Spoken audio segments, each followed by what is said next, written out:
السلام عليكم ورحمة الله وبركاته. أهلا بكم أعزائي متابعين قناة الرياضيات. معي من عبد الله وسؤال هندسة، وهذا السؤال من ألمانيا. أوجد قياس الزاوية الحمراء ألفا. معنا هنا في ساعة طبعا، وهنا الأرقام للساعة كاملة مكتوبة، وفي عندك عقارب الساعة بتقف عند الشكل اللي احنا شايفينه أمامنا هنا.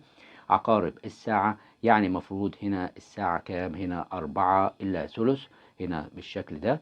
هنا الساعة واقفة كونت لي زاوية ألفا باللون الأحمر. طب المطلوب إيجاد قيمة هذه الزاوية كام درجة؟ طبعا يمكنك تثبيت الفيديو ومحاولة إيجاد الحل بنفسك. على بركة الله نبدأ مع بعض عرض الفكرة وعرض الطريقة.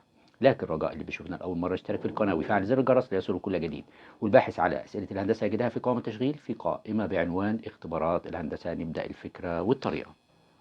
في بداية الأمر طبعا الساعة دي على شكل دائرة كما نرى أمامنا، وهنا هي المركز.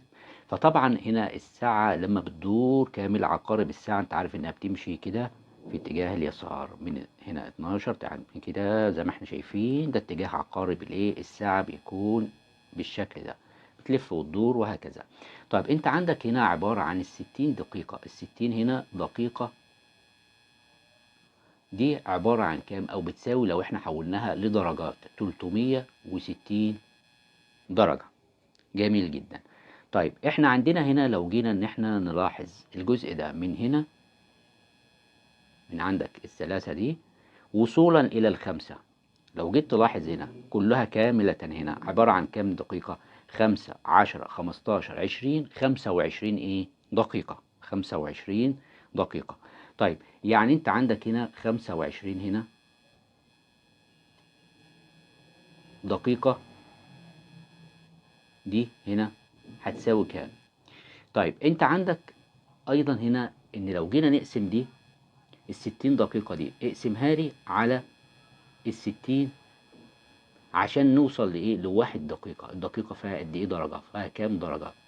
1 دقيقة دي بتساوي كام؟ لو اقسم برضو دي على كام؟ هتقسمها لي على ال60.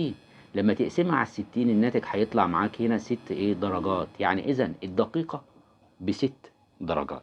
الدقيقة بكام؟ ب6 درجات. طيب انا عايز بقى من ال1 دقيقة ده ضربناها في كام؟ في 25 طبعا عشان نوصل لكام؟ لل25.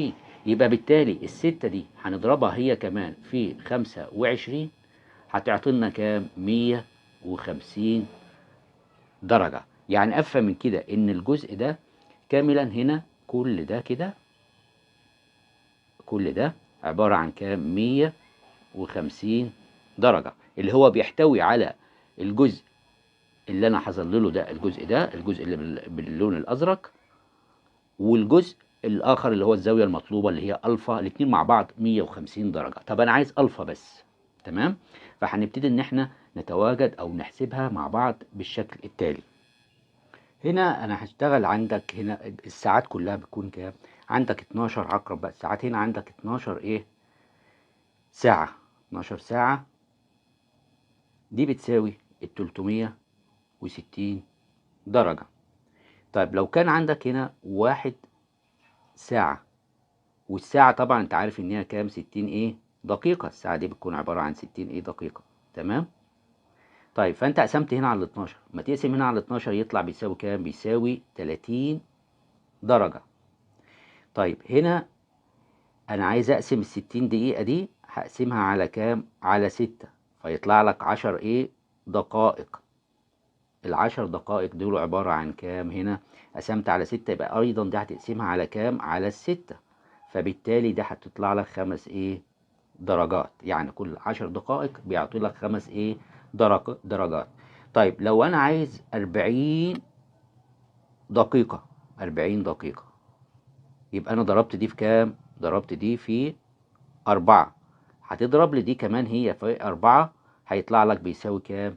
بيساوي 20 درجة.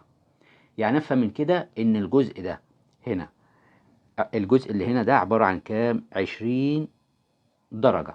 طيب اجيب اقدر كده في الحالة دي ان انا احسب الفا ولا ما اقدرش؟ اقدر طبعا. يبقى الالفا اللي هي المطلوبة عبارة عن ال 150 درجة اللي احنا قلنا عليها كاملة في البداية، ناقص ال 20 درجة.